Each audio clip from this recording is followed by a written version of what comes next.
Consolez, consolez mon peuple, dit votre Dieu. Isaïe 40, verset 1. Consolez, consolez mon peuple, ce sont les premiers mots du deuxième livre d'Isaïe. Et c'est ce qui a valu à ces chapitres 40 à 55 leur nom de livret de la consolation d'Israël. Le prophète prêche pendant l'exil à Babylone, une période durant laquelle ses interlocuteurs ont malheureusement trop de raisons de désespérer. Il ne reste rien en apparence du beau projet de Dieu pour son peuple. La ville sainte, Jérusalem, et le temple ne sont que ruines.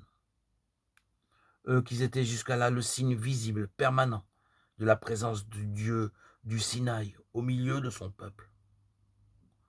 Quant au peuple lui-même, parlons-en, décimé par une guerre sans merci, amputé de toutes ses forces vives, déporté à Babylone, il n'est plus qu'un ramassis de prisonniers destinés à mourir, loin de la patrie, la fameuse terre promise.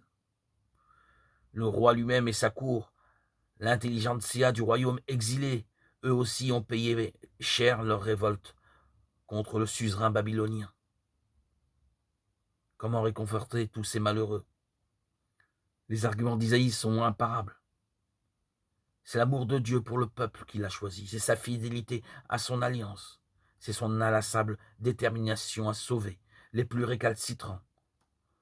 Toutes choses qui ne peuvent varier puisque Dieu ne saurait se renier lui-même. Comme dira saint Paul plus tard, à vrai dire, Isaïe n'est pas le seul prophète à développer de tels arguments. En période de détresse, tous s'emploient à rafraîchir la mémoire de leurs contemporains. Isaïe n'est donc pas non plus le seul à mériter ce titre de prophète d'espérance. Mieux, c'est ce titre qu'il faut changer. Prophète d'espérance, c'est tout simplement un pléonasme.